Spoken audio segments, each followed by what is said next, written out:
Students, in the video module நம்ம Edaphic factors லேந்து biotic factors வரைக்கும் பார்த்து முடிச்சிடலாம். First one is Edaphic factors. The abiotic factors related to soil are called Edaphic factors. And the study of soil is called pedology. இதெல்லாம் முக்கியமான term பார்த்து வச்சுக்கோ. The process of soil formation from the earth, from the rock is called pedogenesis. இந்த term எல்லாம் பார்த்து வச்சுக்கோ. ஒரு சின்ன information கொடுத்திருப்பாங்க. How the soil was formed. earthலேருந்து weathering process நடந்ததால கொஞ்சம் கொஞ்சமா உதிர்ந்து போய் வந்து ஃபார்ம் ஆனது தான் இந்த superficial layer of soil. அதில் biological weathering நடக்குது. அது பாக்டீரியா அந்த மாதிரி ஃபங்கை லைக்கன்ஸ் இதெல்லாம் அந்த சாயிலில் ஆக்ட் பண்ணி பயாலஜிக்கல் வெதர் நடந்ததால தான் அந்த சாயில்ங்கிறது ஃபார்ம் ஆச்சு அப்படிங்கிறது ஒரு ஹிஸ்ட்ரி. பயாலஜியும் கூட. சாயில் டைப்ஸ் அப்படின்னா ரெண்டு விதமான types. One is residual soils, the soils that are formed directly from the rock. And another one is transported soil, transported by various agencies. ஒரு இடத்துல ஃபார்ம் ஆகி அந்த இடத்துலேருந்து டிரான்ஸ்போர்ட் ஆகி வேற இடத்துல வந்து செட்டில் ஆன soils, they are called as transported soils. So இந்த மாதிரி soils அதோட origins பேஸ் பண்ணி இந்த மாதிரி ரெண்டா பிரிச்சுக்கலாம். So the next one is the important edaphic factors which affects the vegetation on soil. So ஒரு soil vegetation இருக்கிறது இல்லாதது எதெல்லாம் டிபெண்ட் பண்ணி இருக்கு அப்படின்னு சொல்லி பார்த்தோம்னா இந்த 7 ஃபேக்டர்ஸ் இதெல்லாத்தையும் டிபெண்ட் பண்ணி தான் அந்த சாயிலில் ஒரு செடி வளர்றதும் வளராததும். The first one is soil உடைய moisture content. ரெயின் வாட்டர் வந்து அந்த சாயிலில் டெபாசிட் ஆகியிருக்கும். அதை தான் வந்து பிளான்ட் எடுத்துக்கிட்டு அப்சர்வ் பண்ண போகுது. இது ரொம்ப முக்கியம். தென் செகண்ட் ஒன் இஸ் சாயிலில் இருக்கக்கூடிய water, that is the water present inside or in between the two particles of the water. Two particles of the soil is called as soil water. யூஸ்வலாக இந்த மாதிரி அந்த சாயில் பார்ட்டிகல்ஸ்க்கு நடுவில் இருக்கக்கூடிய deposit ஆகக்கூடிய water தான் நம்ம என்ன சொல்ல போகிறோம், capillary water. That capillary water held between the pore spaces of soil particles is most important form of water available to the plants. அது ஞாபகம்.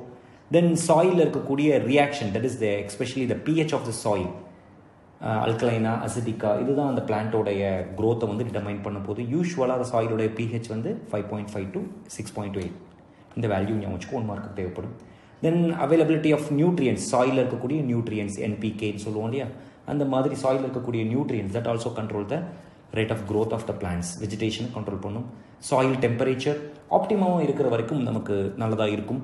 பட் ரொம்ப லோவாக போகும் பட்சத்தில் low temperature reduce the water absorption by the plants. அதனால் வளர்றதுங்கிறது குறைய ஆரம்பிக்கும், வெஜிடேஷனுங்கிறது கம்மியாகும். Next one is soil atmosphere. நம்ம ஏற்கனவே சொன்ன மாதிரி சாயில் பார்ட்டிகல்ஸ்க்கு நடுவில் இருக்கக்கூடிய அந்த ஸ்பேஸ் மூலியமா, அந்த போர் ஸ்பேசஸ் மூலியமாக தான் ஆக்சிஜன், கார்பன் டை ஆக்சைடு, இந்த gases எக்ஸ்சேஞ்சுங்கிறது நடக்குது. That is also very important. The last one is called a soil organisms. அந்த சாயிலில் இருக்கக்கூடிய organism that also controls the vegetation. சாயிலில் இருக்கக்கூடிய அந்த bacteria, fungi, algae, protozoans, nematodes, insect, earthworms இதெல்லாம் அதிகமாக இருக்க ஆட்டோமேட்டிக்காக அங்கே அதோடைய வெஜிடேஷனுங்கிறதும் அதிகமாக இருக்கும். சாயில் ப்ரொஃபைல் அண்ட் டைப்ஸ், இது உனக்கு புக்லேயே இருக்கக்கூடிய படத்தை நான் அப்படியே உனக்கு ஸ்கேன் பண்ணி தான் காமிச்சிருக்கேன் ஈஸியாக இருக்குங்கிறதுக்காக. The first layer is called O horizon, top most layer. நம்ம ஜென்ரலாக மண்ணுன்னு சொல்கிற அந்த ஏரியா தான் நம்ம என்ன சொல்கிறோம், ஓ ஆரிஜன் அப்படின்னு சொல்கிறோம். ஸோ யூஸ்வலாக இந்த ஏரியாவில் ஆர்கானிக் ரீஜன்ஸ் வந்து அதிகமாக இருக்கும். ஸோ ஏன்னா காஞ்சி போன இலைகள், அனிமல்ஸோடைய எக்ஸ்கிரீட்டா எல்லாமே டெபாசிட் ஆகிறதால யூஸ்வலாக இதோட ஆர்கானிக் கண்டென்ட் வந்து அதிகமாக இருக்கும். ஆர்கானிக் கண்டென்ட் வந்து ரொம்ப அதிகமாக இருக்கும். The next zone is called A horizon. ஜென்ரலாக இதுலேயுமே humus, organic matter, live creatures, organic materials எல்லாமே இருக்கும். அதையுமே நம்ம ரெண்டாக பிரிக்க போகிறோம். இதில் காமிச்சிருக்க மாதிரி dot sides and next one is top soil மாதிரி. அதில் 2 ரீஜனாக பிரித்து நம்ம காட்ட போகிறோம். ஒன்று dark side and another one is light. ரைட்டாக கொஞ்சம் அதிகமாக இருக்கும், இங்கே விட இங்கே கம்மியாக இருக்கும், அவ்வளோதான். Next one is B horizon. So இதில் யூஸ்வலாக இந்த மாதிரி அயன், அலுமினியம், சிலிக்கா, இந்த மாதிரி கிளே பார்ட்டிகல்ஸ் அதெல்லாம் இருக்கக்கூடிய, அதிகமாக இருக்கக்கூடிய, ரிச்சாக இருக்கக்கூடிய கிளே பார்ட்டிகல்ஸ் அதிகமாக இருக்கக்கூடிய இந்த ஜோன்ஸ்க்கு பேர் தான் B horizon. Next one is C origin.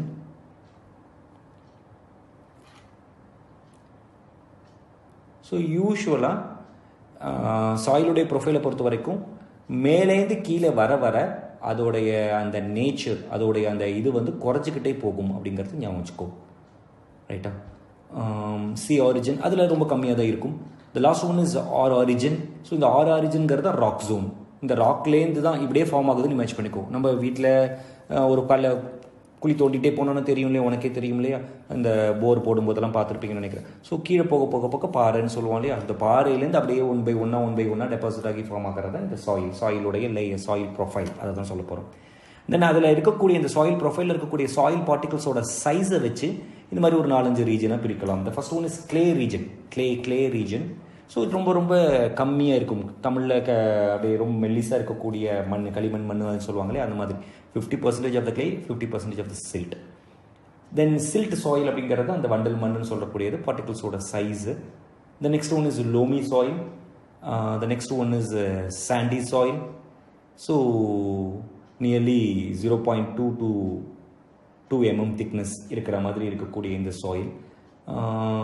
யூஸ்வலாக இந்த சாயில் வெரைட்டியில் loamy soil is suitable for or ideal for cultivation of the plants. ஈஸியாக பிளான்ஸ் வளர்றது. So based on the water retention, அந்த மண்ணில் இருக்கக்கூடிய ஏரேஷன், மினரல் கண்டென்ட், அதை வச்சு அதில் distribution of vegetation is divided into following types. அந்த சாயிலில் இருக்கக்கூடிய soil plants living in saline soil are called as halophytes. The next one is psammophytes. எப்படி ப்ரொனவுன்ஸ் பண்ணணும்னு பார்த்துக்கோ. சாமோஃபைட்ஸ். சாண்டி சாயிலில் வளர்ந்துச்சுன்னா, லித்தோனாலே ராக், காஸ்மோஃபைட்ஸ்னாலும் ராக்கி, கிரிவிசஸ், அதாவது தட் இஸ் அந்த மலையில் இருக்கக்கூடிய அந்த பள்ளங்கள்னு சொல்லுவாங்களே, அந்த கிரிவிசஸில் இருக்கக்கூடியது.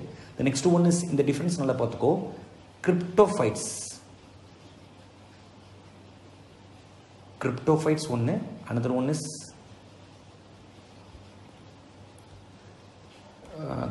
cryophytes. Cryptophytes and cryophytes. Cryptophytes ங்கிறது below the soil surface, cryophytes ங்கிறது ice surface. Ice surfaceல இருந்ததுன்னா they are known as cryophytes. Sorry, high surfaceல இருந்தா they are known as cryptophytes. Oxalophytes, acidic soil. Then alkaline soil இருந்தால் they are known as calciphytes. That means calcium rich. Calcium richனாலே alkaline soil இருக்கும். ரைட்டா? So இந்த மாதிரி அதோடைய கண்டிஷனுக்கு தகுந்தாப்பில் various டைப்ஸாக நம்ம பிரிச்சுக்கலாம். வெஜிடேஷனை வந்து இது மாதிரி வேரியஸ் டைப்ஸாக பிரிச்சுக்கலாம். Next one is topographic factors. The factors that are concerned with the topography or physical feature of an area is called as topographic factors. Generally, the surface feature of the earth called topography. அந்த டோஃபோகிராஃபி, அந்த இடத்துல இருக்கக்கூடிய அந்த டோஃபோகிராஃபிக் nature தான் அந்த ஏரியாவுடைய கிளைமேட்டை will determine. உனக்கே தெரியும் ரைட்டா? அந்த இடத்துல இருக்கக்கூடிய மலைகள், செடி, அதெல்லாம் தான் it will determine the climate of the area, climate of an area. The first one is latitude and altitudes. இது நம்ம ஏற்கனவே படித்த ஒரு விஷயம்தான். தட் இஸ் லேட்டிடியூடுங்கிறது அந்த ஈக்குவேட்டர்லேருந்து எவ்வளோ டிஸ்டன்ஸ், எவ்வளோ ஆங்கிளில் இருக்குது. நம்ம 11th கிளாஸ்லேயே நான் சொன்னேன் இல்லையா, ஈக்குவேட்டருடைய 90 டிகிரியில் இருக்கக்கூடியது தான் போலார் ரீஜன்ஸ். அதுலேருந்து கொஞ்சம் கொஞ்சமாக கீழே வந்தால் எல்லாமே வரும், வெஜிடேஷனுடைய ரேட் வந்து அதிகமாகும். தென் அதே மாதிரி ஆல்டிடியூடுங்கிறது above the sea level is called altitude அப்படின்னு சொன்னோம். த நெக்ஸ்ட் ஒன் இஸ் அதே மாதிரி direction of the mountain. So அந்த மலை வந்து காத்தடிக்கிற திசையை பார்த்துருக்கா அல்லது அதுக்கு ஆப்போசிட் சைடில் இருக்கா அப்படிங்கிறத வச்சு பிரிக்கலாம். ஸோ காத்தடிக்கிற திசையில் இருந்ததுன்னா ஆட்டோமேட்டிக்காக அந்த இடத்துல நல்ல மழை இருக்கிற மாதிரி இருக்கும். காத்தடிக்கிற திசைக்கு ஆப்போசிட் சைடில் இருந்ததுன்னா அந்த இடத்துல வெஜிடேஷனோட ரேட் வந்து கம்மியாக இருக்கும் அப்படிங்கிறது தான் விஷயம். Next one is steepness. எவ்வளோ ஷார்ப்பாக இருக்குது, எவ்வளவு இருக்குது, மவுண்டெயினுடைய அந்த ஷார்ப்னஸ் எப்படி இருக்குங்கிறத வச்சு. ஸ்டீப் ஏரியாவில் பார்த்தோன்னா அதில் இருக்கக்கூடிய அந்த வெஜிடேஷன் வந்து புவராக இருக்கும். பிளைன்ஸ் அண்ட் வேலியில் இட் இஸ் குட். இந்த இடத்துல மழை அதிகமாக இருக்கிறதால அந்த இடத்துல வெஜிடேஷனுடைய ரேட்டும் வந்து அதிகமாக இருக்கும். ஸோ இந்த மாதிரி அந்த டோஃபோகிராஃபிக் நேச்சருமே வந்து it also determine the it is also one of the ecological factor அப்படின்னு சொல்லலாம், topographic factors. So the next one important factor, biotic factors. நல்லா பார்த்து வச்சுக்கோ, எக்ஸாமினேஷன் பாயிண்ட் ஆஃப் வியூலையும் ரொம்ப முக்கியமான ஒரு விஷயம் biotic factors.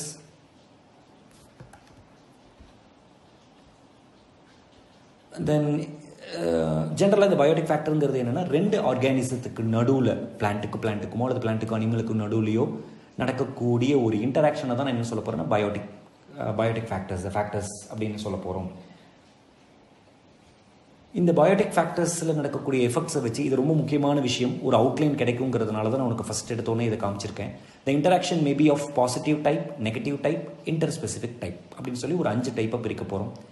3 டைப்பாக பிரிக்க போகிறோம். அதுக்கு ஒவ்வொன்றுக்கு ஒரு எக்ஸாம்பிள். பாசிட்டிவில் 2, நெகட்டிவில் 4 எக்ஸாம்பிள்ஸ் உங்கள் புக்கில் கொடுத்துருப்பாங்க. இது பார்த்துக்கோ. மியூச்சுவலிசம் அப்படிங்கிறது என்னென்னா, அதாவது plus minus or minus plus 0 எது மாதிரி வேணாலும் வரலாம்.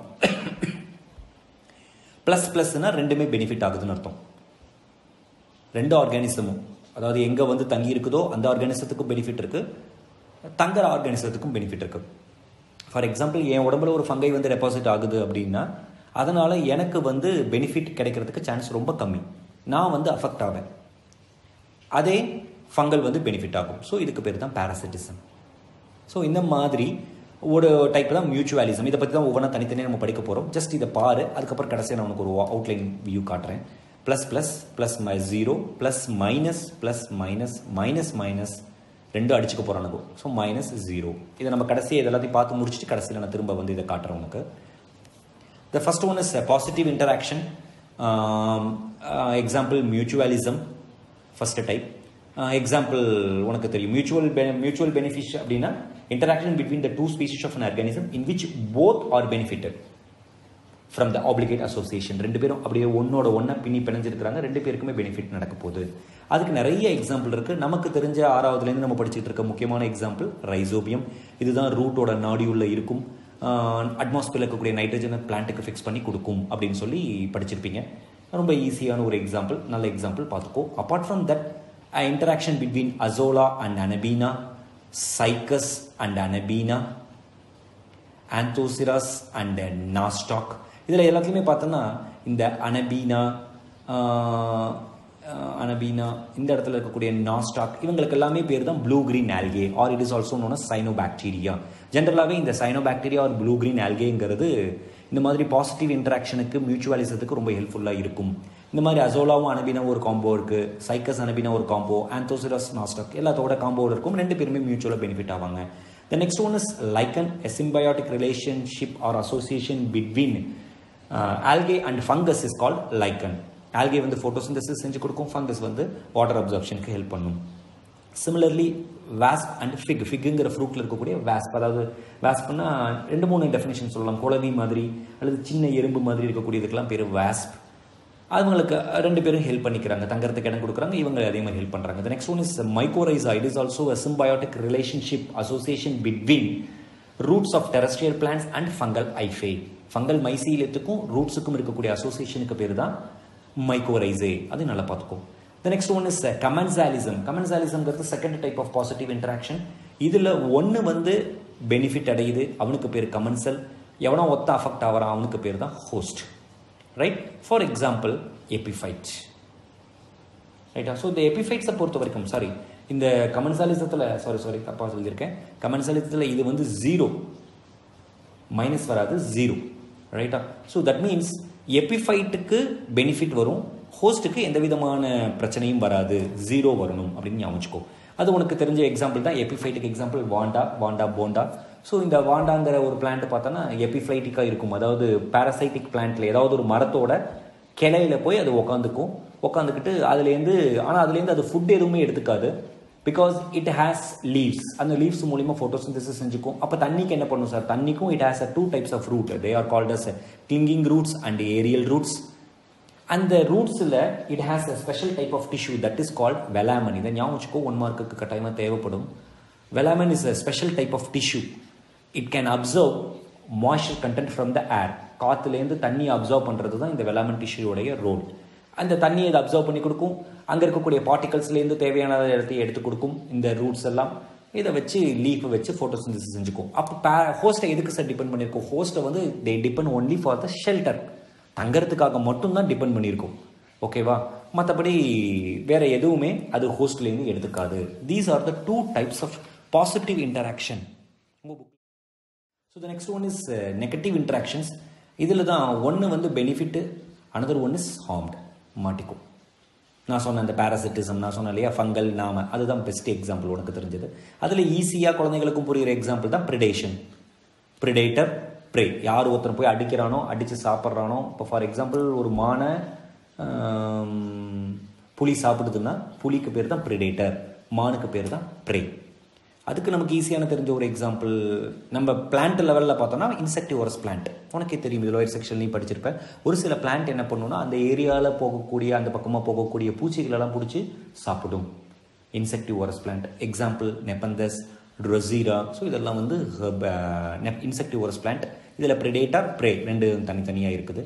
அண்ட் உனக்கு தெரியும்னு நினைக்கிறேன், இந்த இன்செக்டிவரஸ் பிளான்ட் எதுக்கு இன்செக்டை சாப்பிடுதுன்னா நாட் ஃபார் ஃபுட். உனக்கே தெரியும், அது அந்த இன்செக்டோட உடம்புலேருந்து தனக்கு தேவையான நைட்ரஜன் கண்டென்ட்டை எடுத்துக்குது. தான் வளர்ற சாயில் அந்த நைட்ரஜன் கண்டென்ட் கிடைக்காததுனால அதை எடுத்துக்கிட்டு வளர்ந்துக்குது. ரைட், அது ஞாபகம் வச்சுக்கோ. அண்ட் மெனி ஹெர்பிவோர்ஸ், ஹெர்ப்ஸ் சாப்பிடக்கூடிய மெனி ஹெர்பிவோர்ஸ் எல்லாருமே ப்ரிடேட்டர், ப்ரே தான், ப்ரிடேஷன் மெத்தட் தான். இதனால தான் இந்த ப்ரே வந்து என்ன ஆகணும்னா ப்ரிடேட்டர்கிட்டேருந்து தப்பிச்சு வாழ்ந்தாகணும், வேறு வழி இல்லை. ரைட், அதுக்காக they have some defense mechanism like thorns. இப்போ ரோஜா செடியில் பார்த்தோன்னா முள்ளாக இருக்குது, தான்ஸ், ஸ்பைன்ஸ். சில செடியிலலாம் வந்து ஏற்க செடியிலலாம் வந்து பால் கொட்டுறது. ஸோ இதெல்லாம் இருக்கும்போது அந்த ஹெர்பிவோர்ஸ் போய் அதை போய் சாப்பிட்றதுக்கு பயந்துக்கிட்டு சாப்பிடாமல் இருக்கும். இந்த மாதிரி டிஃபென்சிவ் மெக்கானிசமும் they are having. The next one is important topic called parasitism. நான் சொன்னேன் இல்லையா, பேரசைட்னா என்ன, ஹோஸ்ட்னா என்ன, ஹாஸ்டோரியன் என்ன, 3 வேர்டுக்கும் அர்த்தம் தெரிஞ்சுக்கோ. ஹோஸ்ட்டுங்கிறது நான் உனக்கு ஈஸியாக புரிய வச்ச மாதிரி, நான் தான் ஹோஸ்ட். என் உடம்புக்குள்ள ஒரு ஃபங்கை வந்து உட்காந்துச்சுன்னா அதுக்கு பேர் தான் பேரசைட். இந்த பேரசைட் ஹோஸ்ட் உடம்புலேருந்து எப்படி சார் அதோடைய சத்தெல்லாம் எடுத்துக்குது அப்படின்னா by an absorbing organ that is called haustoria, a sucking organ. Straw மாதிரி இமேஜ் பண்ணிக்கோ. ஸ்ட்ரா மாதிரி எப்படி மஸ்கிட்டோ வந்து நம்ம ரத்தத்தை செல்லுலேருந்து அப்படியே அப்சர்வ் பண்ணி எடுக்குதோ அந்த மாதிரி அப்சர்வ் பண்ணி எடுக்கக்கூடிய அந்த ஸ்ட்ராக்கு பேர் தான் நான் என்னென்னு சொல்ல போகிறேன்னா ஹாஸ்டோரியா அப்படின்னு சொல்ல போகிறேன். Sucking organ, sucking root.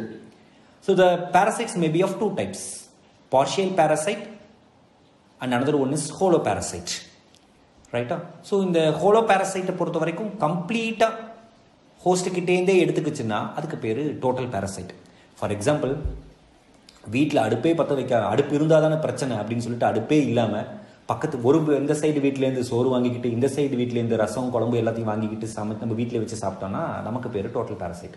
பக்கத்து வீட்டுக்காரங்களும் பாவம் அப்படின்னு சொல்லிட்டு சோறை மட்டும் நம்ம வீட்டில் வச்சுட்டு மற்றதெல்லாம் பக்கத்து வீட்டிலேருந்து வாங்கி சாப்பிட்டோன்னா அதுக்கு பேர் தான் பார்ஷியல் பேரசைட். புரியும்னு நினைக்கிறேன். ரைட்? ஸோ இந்த ஹோலோ பேரசைட்டை பொறுத்த வரைக்கும் they depend the host completely. எல்லாமே ஹோஸ்ட்டுக்கிட்டே தான் எடுத்துக்குது. For example Cuscuta. அந்த கஸ்கியூட்டாவை பொறுத்த வரைக்கும் பார்த்தோன்னா டோட்டல் ஸ்டெம் பேரசைட். பார்த்தோன்னா இந்த கஸ்கியூட்டாவில் லீஃபே இருக்காது. லீஃப் இருந்தால் தானே ஃபோட்டோசிந்தசிஸ் செய்ய சொல்லுவீங்க, அதனால லீஃபே இருக்காது. அந்த மாதிரி இருந்தால் total stem parasite. Some maybe root parasite. இந்த எக்ஸாம்பிள்லாம் ஞாபகம் வச்சுக்கோ. ரெஃப்ளேசியா, 2-3 எக்ஸாம்பிள் இருக்குது, பட் ஈஸியாக இருக்கும் இது, அதனால் இதை ஞாபகம் வச்சுக்கோ. Then next one is a partial parasite. They depend the host partially. That means they absorb water only from the host, but they can prepare the food by itself. Example, viscum, a partial stem parasite. அதே மாதிரி சாண்டாலனம் அப்படின்னு சொல்லக்கூடிய sandalwood, சந்தனம் இருக்கு இல்லையா, they are partial root parasite அப்படின்னு சொல்லலாம். Next one is competition. காம்படிஷனை பொறுத்த வரைக்கும் 2 பேரும் அடிச்சுக்கிறாங்க. ஒன்று ரெண்டு ஸ்பீஷிஸோ அல்லது 2 ஆர்கானிசமுமே அஃபெக்ட் ஆகும். அந்த காம்படிஷன் எதுக்கு நடுவில் நடக்குது அப்படிங்கிறத வச்சு either it may be intraspecific or interspecific அப்படின்னு சொல்லி 2 பிரிக்கலாம். That means between the same species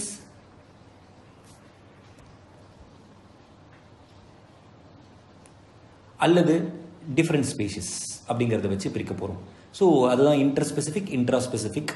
so இப்போ ஃபார் எக்ஸாம்பிள் கிராஸ் லேண்ட் அதில் நடக்கக்கூடிய சண்டைகள், சரியா, ஒரே கிராஸுக்கு எல்லாமே அடிச்சுக்கிட்டு சண்டை போட்டுக்கிட்டு அதில் யார் திறமைசாலியாக இருக்காங்களோ அவங்க தப்பிச்சுக்கிறாங்க, அவங்க தான் சாப்பிட்டுக்கிறாங்க. அதாவது சொல்ல போனால் சர்வைவல் ஆஃப் த ஃபிட்டஸ்ட், டார்வினோட கான்செப்ட் பிரகாரம் யார் ஒருத்தர் ஃபிட்டஸ்ட்டாக இருக்காங்களோ அவங்களால மட்டும்தான் இந்த என்வாயன்மெண்ட்டில் அடாப்ட் பண்ண முடியும். The last one negative feedback, negative interaction, that is called commensalism or it is also known as antibiosis அப்படிங்கிற ஒரு டேர்மும் கொடுத்துருக்கேன். இதில் பார்த்தோன்னா one is inhibited and another one is 0. அதுக்கு எந்த பிரச்சனையும் கிடையாது. இதுக்கு உனக்கு நல்ல தெரிஞ்ச எக்ஸாம்பிள் தான் ஆன்டிபயோட்டிக்ஸ். இப்போ ஏதாவது ஒரு ஃபங்கஸ் வந்து ஒரு சப்ஸ்டன்ஸை ப்ரொடியூஸ் பண்ணுது. இந்த ப்ரொடியூஸ் பண்ணுற சப்ஸ்டன்ஸுக்கு இதை நான் ப்ரொடியூஸ் பண்ணுற ஆர்கானிசத்துக்கு அதனால் ஒரு பெரிய விஷயம் கிடையாது. பட் அந்த சப்ஸ்டன்ஸை நம்ம எடுத்து we can control the growth of other microorganism. For example penicillium நொட்டேட்டம் அப்படின்னு சொல்லக்கூடிய இந்த fungus it can produce a substance, an antibiotic called penicillin. It can act against Staphylococcus அப்படிங்கிற அந்த பாக்டீரியாத்துக்கு அகேன்ஸ்டாக ஆக்ட் பண்ணுது. அதே மாதிரி ட்ரைகோடர்மாங்கிற fungus it can act against aspergillus. இதுதான் அமென்சாலிசம் ஆர் ஆன்டிபயோட்டிக்ஸ். ஸோ இது இப்போ நான் அந்த ஃபஸ்ட்டு உனக்கு காமிச்சேன் இல்லையா, இந்த டயக்ராம் பார்த்தோன்னா உனக்கு இப்போ புரியும். Plus plus plus 0 plus minus plus minus minus minus minus 0 எல்லாத்தோட எக்ஸாம்பிள். இது ஒரு கிளான்ஸ் பார்த்து வச்சுக்கோ. இது என்னுடைய பார்வையில் இது கொஞ்சம் முக்கியமான ஒரு விஷயமாக தான் இருக்குது, அதனால் பார்த்துக்கோ. The last one is INTERSPECIFIC interactions or CO-EVOLUTIONARY dynamics அப்படின்னு ஒரு டைட்டில் கொடுத்துருப்பாங்க. தட் மீன்ஸ் ரெண்டு பேருக்கு நடுவில் இருக்கக்கூடிய அந்த இன்டராக்ஷன்னால எவல்யூஷன் லெவலுக்கு போச்சுன்னா that is called CO-EVOLUTION. For example உனக்கு ஈஸியாக புரிகிற மாதிரி எக்ஸாம்பிள், அதாவது இந்த பூக்குள்ள அந்த போலனை எடுக்கிறதுக்காக தேன் எடுக்கிறதுக்காக தான் ஒரு காலத்தில் அந்த பறவைங்களெல்லாம் உள்ள அதாவது அந்த பூக்கு உள்ள தன்னுடைய வாய் அந்த பீக்கை உள்ள விட்டு எடுத்துகிட்டே இருந்தது. ரொம்ப கஷ்டப்படுறதுக்கு தகுந்தாப்புல தான் அந்த எவல்யூஷனுங்கிறது நடந்தது. அந்த கரோலா எல்லாம் நீளமாக வந்தது, அந்த பீக்கும் நீளமாச்சு அப்படின்னு சொல்லி அக்கார்டிங் டு எவல்யூஷன் கான்செப்ட் சொல்கிறாங்க. அது மாதிரி ரெண்டு பேருக்கும் நடுவில் இன்ட்ராக்ஷன் இருந்ததுன்னா, கோவாக இருந்ததுன்னா, ரெண்டு பேருமே இருந்ததுன்னா தட் இஸ் கால்ட் CO-EVOLUTION. இதுக்கு பேர் தான் இன்டர்ஸ்பெசிஃபிக் இன்டராக்ஷன்ஸ். அதில் மூணு டைப் கொடுத்துருப்பாங்க. One is mimicry and another one is myrmecophily. அப்படிங்கிறது தான் ரெண்டு முக்கியமான விஷயம். மிமிக்ரினா ஒருத்தர் மாதிரி இன்னொருத்தர் பண்ணுறதுக்கு பேர் தான் மிமிக்ரி. ஸோ என்ன பண்ணுது, ஒரு லிவிங் ஆர்கானிசம் மற்றது மாதிரியே தன்னுடைய ஃபார்மையோ அப்பியரன்ஸையோ ஸ்ட்ரக்சரையோ பிஹேவியரையோ மற்ற ஆர்கானிசம் மாதிரி இருக்கிறதுக்கு பேர் தான் மிமிக்ரி. இது ஒரு எவல்யூஷன். அதுதான் 2-3 டைப் கொடுத்துருப்பாங்க. One is floral mimicry and another one is protective mimicry. இது உன்னுடைய புக்கில் படம் கொடுத்துருப்பாங்க, அந்த படத்தை ஒரு தடவை பார்த்துப்போ. அதாவது தன்னுடைய ஃப்ளாரை வந்து மாடிஃபை பண்ணிக்குது, அது மூலிமா ரீப்ரொடக்ஷனுக்கு மல்டிப்ளிகேஷனுக்கு யூஸ்ஃபுல்லாக இருக்கும். ஃபார் எக்ஸாம்பிள் ஒப்பைரஸ் அப்படிங்கிற ஒரு ஆர்கிட்டில் பார்த்தோன்னா அதோடைய ஃப்ளார் வந்து பார்க்குறதுக்கு எப்படி இருக்குன்னா ஃபீமேல் இன்செக்ட் மாதிரி இருக்குமா. அப்போ என்ன ஆகுனா மேல் இன்செக்ட் அது ஃபீமேல் இன்செக்ட்னு நினச்சிட்டு அது அங்கே வந்து டெபாசிட் பண்ணும், உட்காரத்துக்கு போகிறதுக்கெல்லாம் ஈஸியாக இருக்கும் அப்படிங்கிற மாதிரி சொல்லியிருப்பாங்க. தட் மீன்ஸ் அந்த இடத்துல வந்து it is called as floral mimicry. Flower வந்து மிமிக்ரி பண்ணுது. சில வேறு இடத்துல வந்து பார்த்தோன்னா ஸ்டிக் இன்செக்டையோ வாக்கிங் ஸ்டிக்கையோ வந்து இன்செக்ட் பண்ணி வைக்கிறது மூலிமா ப்ரொடெக்டிவ் மிமிக்ரியும் பண்ணிக்குது. தன்னை வந்து மற்றதுலேருந்து சாப்பிடாம காப்பாற்றிக்கிறதுக்கும் யூஸ்ஃபுல்லாக இருக்குது அப்படிங்கிறதுலாம் எக்ஸாம்பிளாக கொடுத்துருப்பாங்க. Next one is myrmecophily. It is an interaction between the plants and ants அப்படிங்கிறது ஞாபகம். இது 1 மார்க் கொஸ்டினுக்கு தேவைப்படும். மேங்கோ ட்ரீ அண்ட் ஆன்ஸ் உனக்கு புக்கில் எக்ஸாம்பிளாக கொடுத்துருப்பாங்க. என்ன பண்ணுன்னா அந்த மேங்கோ ட்ரீயில் இருக்கக்கூடிய ஆன்ஸ் வந்து ட்ரீயோடைய ஷெல்டரை எடுத்துக்கும். It act as a body guard against any disturbing agents. இந்த மரத்தில் டிஸ்டர்ப் பண்ணுறக்கூடிய ஏஜென்ட்ஸுக்கு அகெயின்ஸ்டாக இது இன்செக்டுக்கு அகெயின்ஸ்டாக இந்த ஆண்ட் வந்து ப்ரொடக்டிவாக இருக்கும். இது மாதிரி இருக்கக்கூடியதுக்கு பேர் தான் myrmecophily. Not only mango, acacia ants are the example, also example for marmicophily. The last one is co-evolution. இதுதான் நான் சொன்னேன் இல்லையா, the interaction between the organism when continuous for generation, அடுத்த ஜெனரேஷனுக்கும் போச்சுன்னா அந்த interaction that is called co-evolution. அதுக்கு தான் நான் சொன்ன மாதிரி corolla length and proboscis length of butterflies, அந்த பீக் சொன்ன இல்லையா, அந்த மாதிரி அதோட லென்த்தும் வந்து அதிகமாகுது. ஃபார் எக்ஸாம்பிள் பேர்ட்ஸோடைய beak shape and flower shape இது ரெண்டுமே வந்து CO-EVOLUTIONுக்கு பெஸ்ட் எக்ஸாம்பிள் அப்படின்னு சொல்லியிருப்பாங்க. டில் தட் இது வரைக்கும் வந்து நம்ம உனக்கு பயோட்டிக் ஃபேக்டர்ஸ் வரைக்கும் முடிச்சிருக்கோம். நெக்ஸ்ட் மாடியூலில் உனக்கு நான் ஈகாலஜிக்கல் அடாப்டேஷன் கம்ப்ளீட் பண்ணி கொடுக்குறேன். தேங்க்யூ.